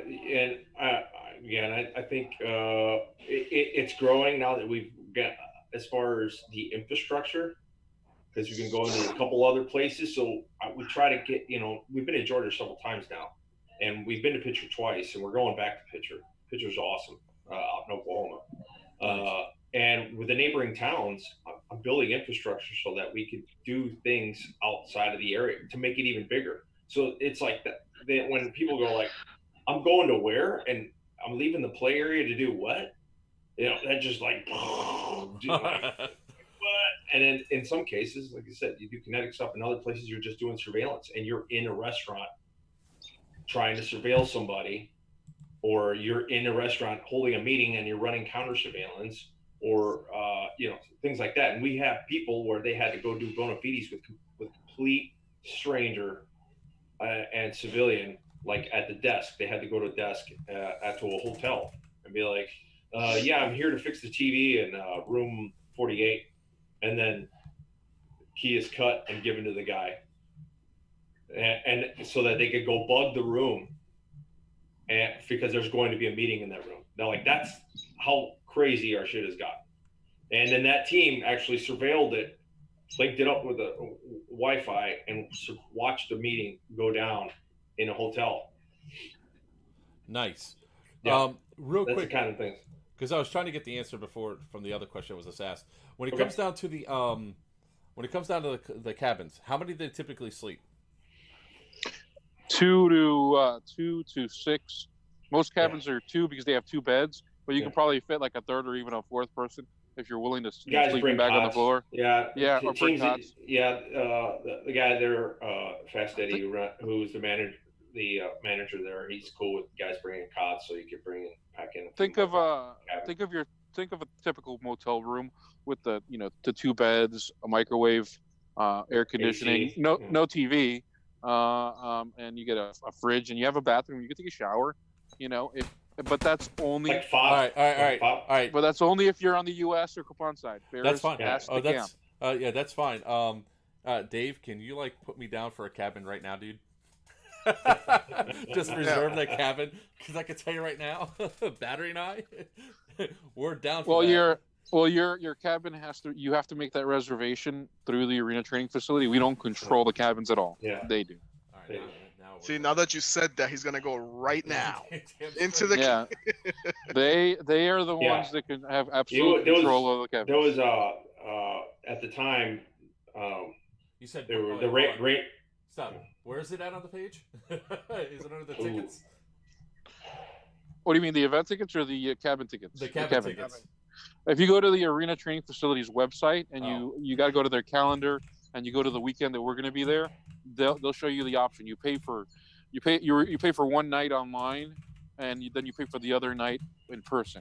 And when you pay the one night online, you reserve it. It's going to give you an option of number. Don't pick you're not reserving the number of days. You're reserving the number of cabins. Gotcha. Online, and they make a point to put it on there. And Fast Eddie and them are really good about helping people out with that, But that's what the cabins and all that. And and you got to, like I said, they 100%, man. Dave was going to say that when the original date of the event, the Rangers were going to be there for the Master Breacher course, right, Dave? Like the real Rangers. Yeah. And they were going to. And they were going to take up half of the cabins, so we had like all the cabins that we could get already reserved, and guys were like, "Oh, more cabins." Barring DoD coming back in, there should be plenty of cabins, but I can't speak for. We can't speak for Arena. Okay, because it does not look like that's just an assumption. All right, the link is not up yet for the 27th. If you call them, you can make the arrangement. Sometimes they're just a little, with the whole COVID thing, they're a little behind as far as what they put online. Can you all guess what I'm doing tomorrow? No, yeah. If you call them tomorrow and say, "Hey, look, I'm going to be here on this date part of the event," they'll be like, "Okay, got you."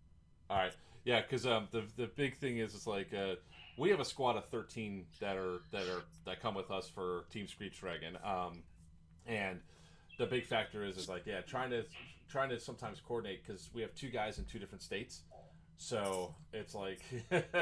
Trying to get everybody together to go, and like Yordi's on the other side of Florida, which for as far as Florida is, that's like other states for other people. So I still drive and make it to places though. I'm not. I don't bitch out. Yeah, neither do I. I drive also. But yeah, I mean, when you bring a big group, I mean that's always an extra kind of bonus for the group, as far as because the mission planning and organization is very fire team, squad, platoon level. And so when you have a cohesive group of, in your case, like 13 guys, if they were all to come, then you have a very capable unit that can really problem solve together and act well together. Not to say the mixed units don't do well. They do well once they kind of get a hang of each other. But if you bring like that many guys, then you're going to be a lethal force. Yeah, we've messed some groups up before, like when we were at Northern Watch. we were the FOB squad, and we put our FOB right behind the fuel depot. And we took out all their vehicles on the second Evo off the bat. So we tried to. Now I'll tell you this though: the Ferris fighters and the guerrillas. You go to another event, and once again, and it's not dogging other events. It's just you end up we just do different things. You just end up in a force on force kind of situation. So what you call your here's an example. I loved going to Irene all those years when it was at the MUTC and Muscatatuck or in Zussman and all that. But you sign up to be Somali pirate, you're not really fighting like a Somali pirate. You're just that's what you are in name only. I mean, so not the dog that event because everybody loved it so much. But when you sign up and you join Ferris, you will fight like a gorilla. Yeah, you will. Yeah, and it's frustrating when like the U.S. Copan government side, they would be like, "This is bullshit. They're fucking cheating. They're doing this," and like, "No, dude, we're not cheating. You're fighting a gorilla. They don't have to stay and fight you to the last man. They do hit and run. They're gonna fight you." Decisively when it's on their terms.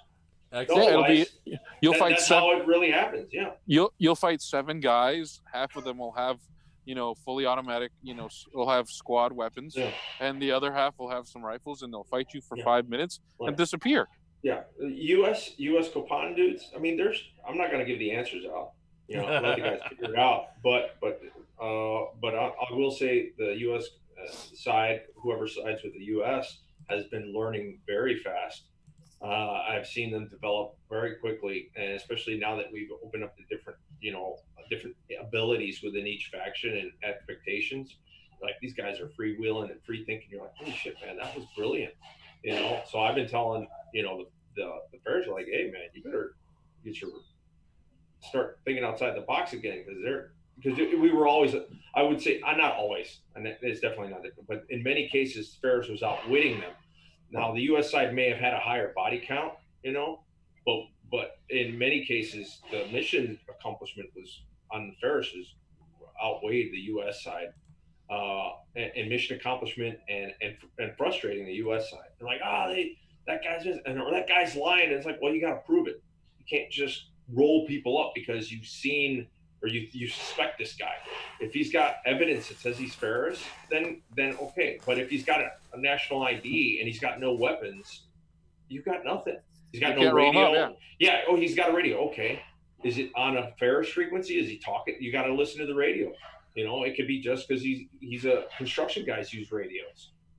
Now, is he a construction guy using a radio because he's doing his job, or is he a Ferris guy posing as a construction guy, alerting Ferris guys that, hey, what's coming down the road? Does that make sense? So I mean, it's very lopsided. But you also, like, the U.S. side has got drone support. Ferris doesn't have drones because why? U.S. is technologically superior, so they have advantages. So it's pretty cool how we each side has got their advantages and disadvantages in the way we do it. Going back to the cabins real quick, what is the price for the cabins? Do you know offhand? Not off the top of my head. You'd have to check with them. I can never remember. Yeah, but I like what you guys are doing. It's definitely a lot of different flavors to the game. So I can go as US this one, and then I can go with Ferris the next one. Or maybe you could be one and the same character. I am so shooting, Gordy. I'm just shooting. I mean, because it's happened, and again, it's in play. So I'm sworn to secrecy. I can't tell you who's who and who's doing what. But there's been guys who flip and in character. They didn't just say, "Oh, I'm going to do." No, they like secretly feeding. Like, we have planning rooms on Facebook. Hopefully, one day we'll switch mediums and use some other medium outside of Facebook. But on Facebook, we have planning groups, and there's bowls.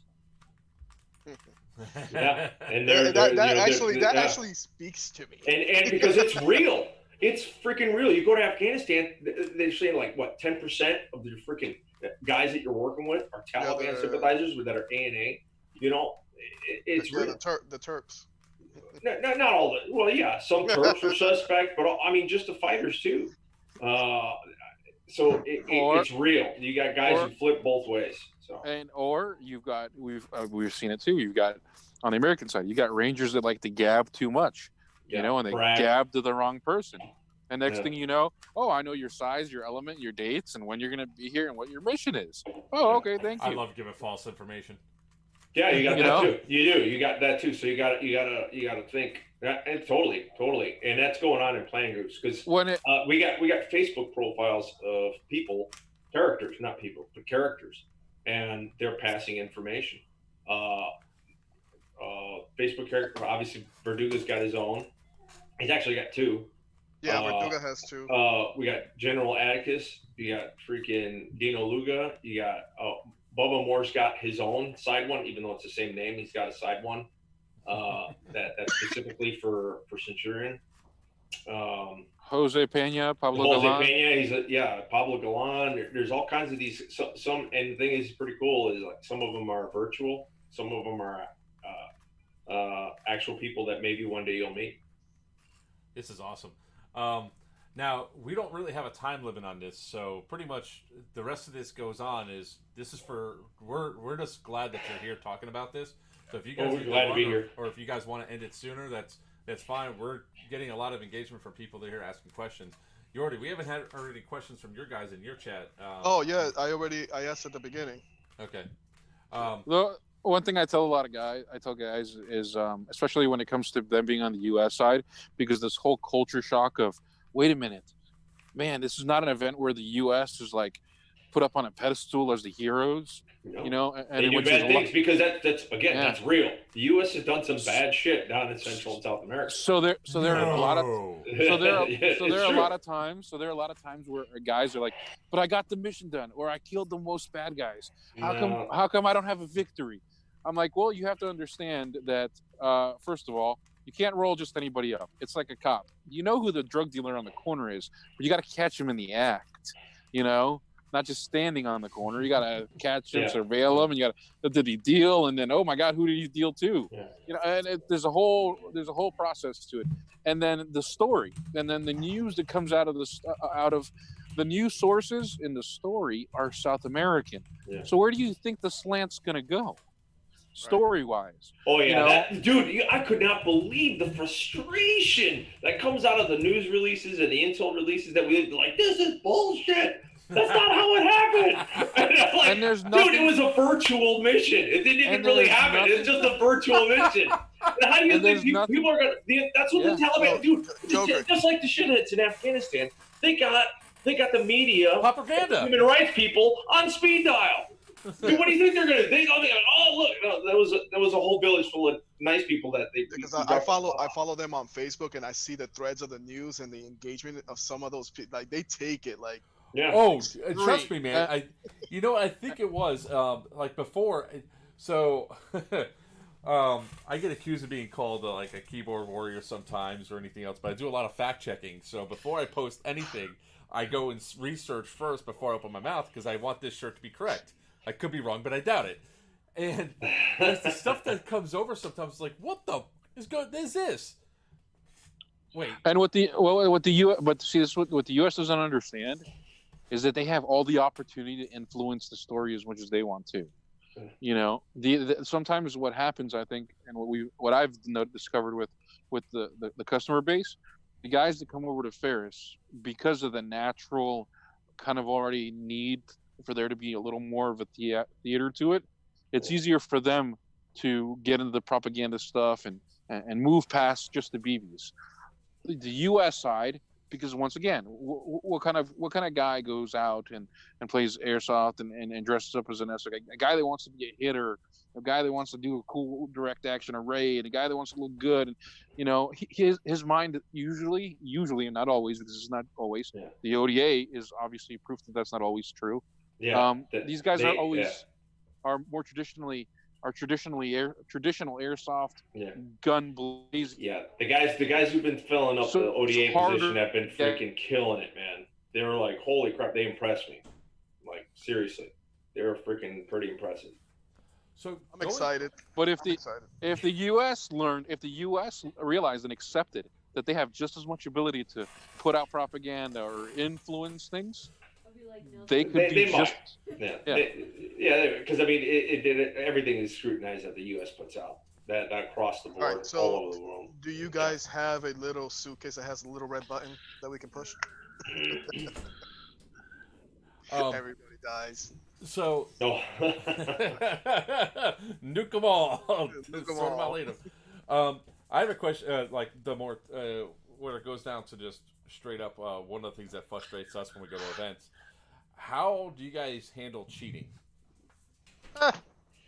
Like we don't really have we cheaters. don't have too much. We do get guys who be like, yeah, especially when guys are tired by Sunday. I mean, that's usually when I've seen the most arguing was like on Sunday. Guys are burnt, they're done, and and guys, their patience kind of worn thin. So it happens, and rarely have we come out of roll to quash it.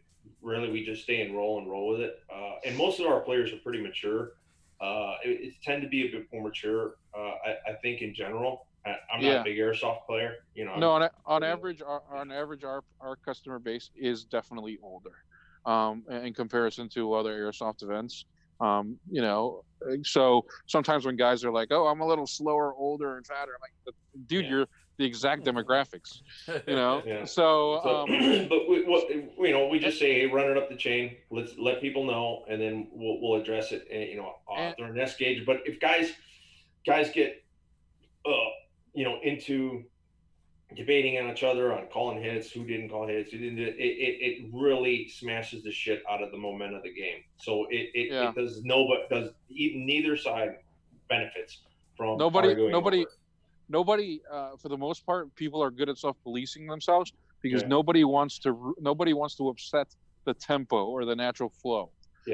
And when you have those situations, you ruin the tempo and the flow of the story. And guys you don't want to be that guy.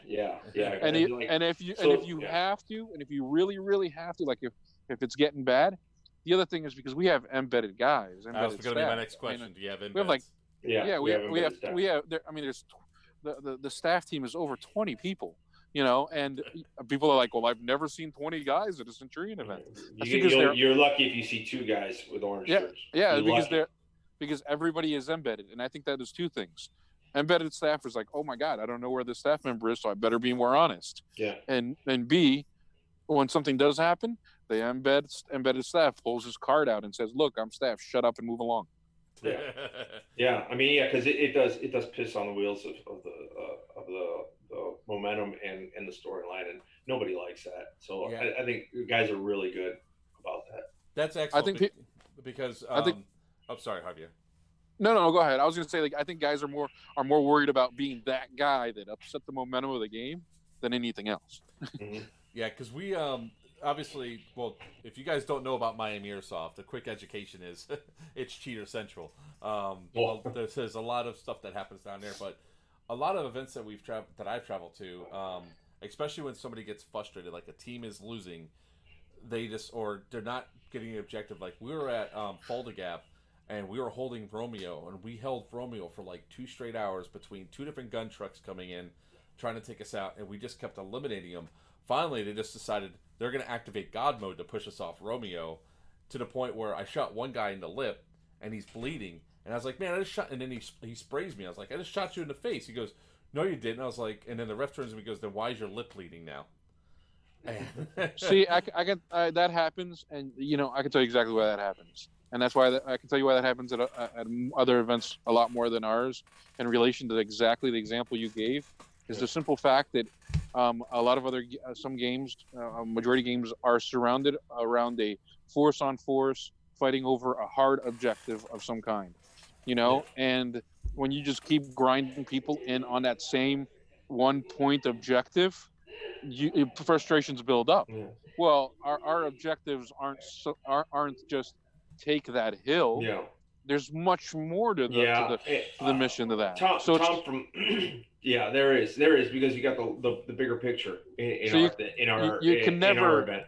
You can never be dragged down to the point that don't get me wrong, it has happened. There have been times where this firefight is going on way too long, and we turn into 2 dogs fighting over the same bone. But he also got. Another good point that I heard early on was Tom from M Sato, who's a good friend of ours. he's like, yeah, man, CQB kind of invites that because you're right on top of each other, and ours are not as CQB intensive. You'll fight in structures and you'll fight for structures, but it's not. We just don't see it because you're not in buildings the whole time getting your CQB on it. And it's just not your primary objective. Your primary objective is not simply to capture that building. When your objective is much more open as far as, accomplishing this task, accomplishing that task, or capturing this person, the object of your engagement is less asphyxiating or less it doesn't pull you in as hard, then hence frustrating. Yeah, you may not have to clear an entire building because you're there for whatever, a suitcase full of money or some shit, or or a person, or rescue a hostage. There's no reason to clear the whole building. You accomplish what you're supposed to do. Get the hell out of there. You know what I mean? Quick question: in order to be how would I put this? If somebody wants to be a leader or have a special character, how would they go about it? Do they have to go to several viewer events and get to know? No. We see it. I mean, me, Mike, Javier, and we're pretty veteran, both player and staff. I mean, we see leadership traits, especially tactical leadership traits. You could be, even if you're not tactically competent, but you have some leadership traits. You want to organize. You need timeline. You need to put boot to ass to get guys moving. We're going to see that. And if you want to be a leader, then by all means, we'll throw you a squad leader. Usually the higher leaders, like platoon leader, platoon sergeant, are guys that we know and trust. And I mean, you wouldn't just quickly move up the ranks either in like an insurgency, for instance. You gotta prove yourself. You're, for all we know, you're a goddamn spy. So when you first get there, you gotta actually prove yourself in some instances, and some guys fast track by their actions, and that's what's so awesome. It makes it realistic. I can think of one guy who fast tracked. He didn't join us like 2, 3 or 4. Lucky, I call him. He's got another nickname that Verdugo calls him, but he's a dude that, like, he just showed up. He's like, hey, I want to do this, want to do that. I'm like, all right, you got enough rope here to hang yourself with. So if you fuck it up, that's unlike on you. But you get guys like that. Unlike a traditional event, you don't message us ahead of time and say, hey, look, I want to be a squad leader or platoon leader at your event. I mean, it just doesn't work that way. You're going to show up, and the natural hierarchy takes over on its own. Mm-hmm. Just like Dave said, these guys have been around a while because they understand the format, they understand the rules, they understand the story. They naturally kind of rise on their own. And then guys that are drawn to that, and guys that fall into that really well, they rise with it also. Yeah. And there have been plenty of times where we've been like, okay, you are leading this mission, and this guy looks at you and turns like, pale. What? Yeah. Be like, we want guys to succeed. We want to set them up for success. I mean, we don't expect guys to be super guru tactical dudes that show up at our events. We don't expect guys to be super leadership guys. I mean, as an SF dude, I mean, you work with some pretty, in some cases, not exaggerating, some of the host nation dudes, you're running around with like the equivalent of a 4th grader in education and tactical competence. I'm not even exaggerating. You're like, oh my God, I'm going to die. I'm going to die. You see my eyebrow going up. I'm like, yeah. So yeah. And and I'm not comparing our airsoft players, but I'm saying my point is you identify guys, but you could take that dude and develop that guy to become successful. So because I've seen, like, in a couple airsoft events on the side that I've seen, dudes, man, they tear into their guys. I'm like, God damn, dude, it's a freaking airsoft. It's like, what the fuck? I'm in charge, blah blah blah. But I've never seen that in our events. No, there's guys never tearing into them, like, what the fuck? And not into their own guys, and not outside of role. We do. You will get guys in role. You will see some crazy shit in role, but you'll know. But like because we've had teams that show up and they get along great. And I've seen teams in other airsoft events where, dude, I'm like, God damn, dude, why are you being a dick to this dude? When you go to an event, there are guys that'll yell to yell, and those guys, and when that happens. At our event, I mean, there are times where you're going to get yelled at, and this and that. But by that point, you understand that it's part of the theater of what's going on, rather than just somebody that's a bad it's not leader. Ego. Yeah, it's not leadership. It's not a bad leader. It's not an ego trip. It's in role. And I can say that because from when I went, because like I said, I started as a player and Southern Spear and all that. The earlier events in Centurion has been evolving, will continue to evolve. An animal that always changes. It is not consistent. It is not this rock solid thing. The earlier events where you were learning a lot about how to be task org your guys and what you should do and expectations as far as getting ready for battle and organizing your dudes. So for guys that may have not had any military background, but are good natural leaders, you just injected them. Dave and Bubba would inject them with the military knowledge to then now grow as a leader. Yeah. So the guys that are leaders now, they're especially leaders now because they learned back then what's expected of a leader at a Centurion event, and they teach the guys beneath them. The funny thing is, we went to an event called Bad Blood, and it was our first Bad Blood event. And we did not know when we were on the Marxist what was going to happen. And we just had a guy shouting behind us, "Move, move, move! If you're not moving, you're wrong. If you take cover, I will shoot you." And sure enough, he started shooting people because the goal was to run up and die just so they could move the mobile spawn, which worked. But it was like, I go to reload. I was like, I'm reloading, and then pop. I was like, I'm reloading. It's a Russian tactic, The only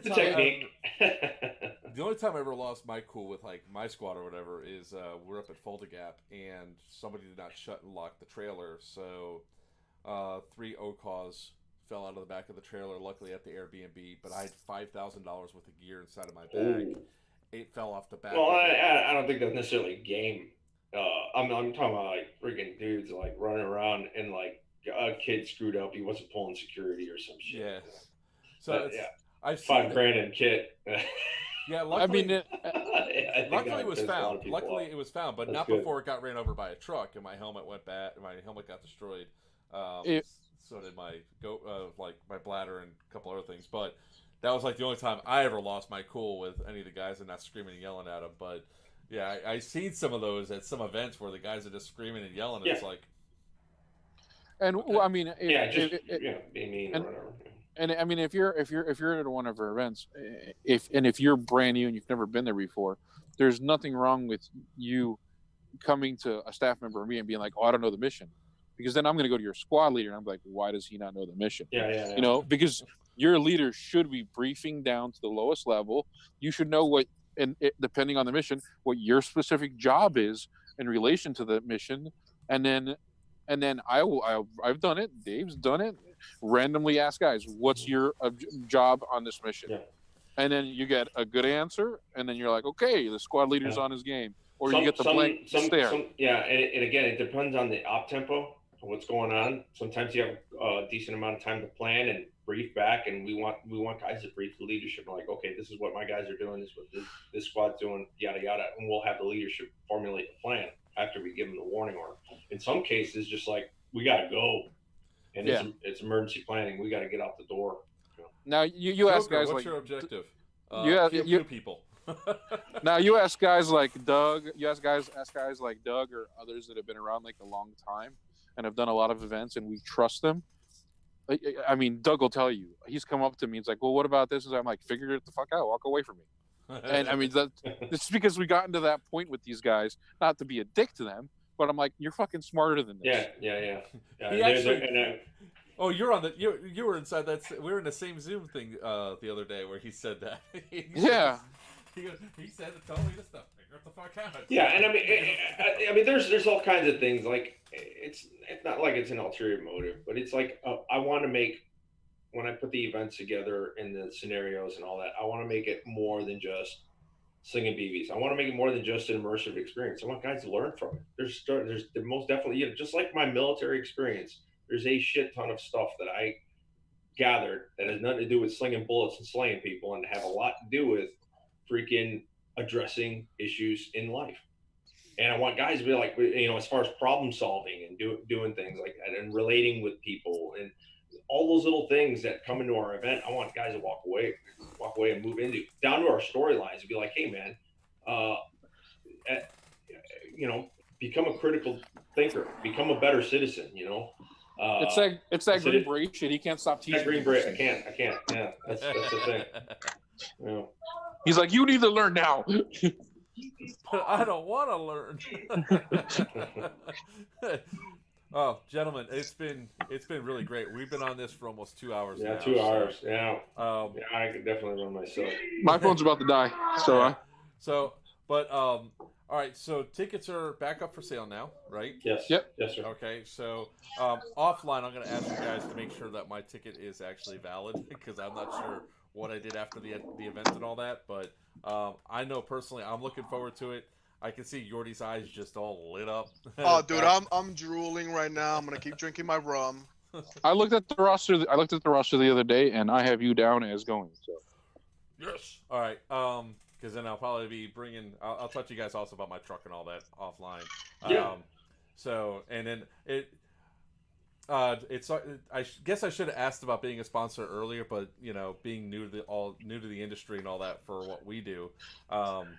We just usually I like to go to an event first before trying to sponsor out, but definitely looking forward to throwing some games out at future events and all that. Yeah, sure thing. So thank you guys for making the game the way I had no idea. I knew it was a little, but now that you guys went in debt, I'm like, yeah, this is what I'm looking for. Yeah, check out our website. Check out our website. Check out our tax op. Our Join Centurion website. Yeah, we have that already inside the description of this particular video. What I would love to do is in a couple of weeks get you and get the Colonel on. We'll have to arrange that. Because he's underground. Yeah, I know he's a busy man and all that. But again, thank you so very much. So once again, thanks a lot. Players wanted. That there is Battery from Assault and Battery. Battery one from Assault and Battery Airsoft. And we have Javier and Dave from Centurion Combat Simulations. The funny thing is, I always want to say Centurion Arms. I was like, so that's why I'm always catching myself. Yeah, they make ARs, don't they? Yeah. Yeah. Thanks for having us. Thanks for buying a ticket and giving us a shot. That's all we asked for. Excellent. Awesome. We really cannot wait to play, and I can see from my WhatsApp chat that's blowing up for my squad. A lot of them are like, how are we going to get this done? So we'll be getting our cab and everything out soon. So thank you all again. If you guys can just stay on for a second, I'm going to end the stream and then just talk some stuff to you if you just got another second. Yep. Sure. All right. Yep. So until next time, everybody, thanks for watching, and we'll see you out on the field.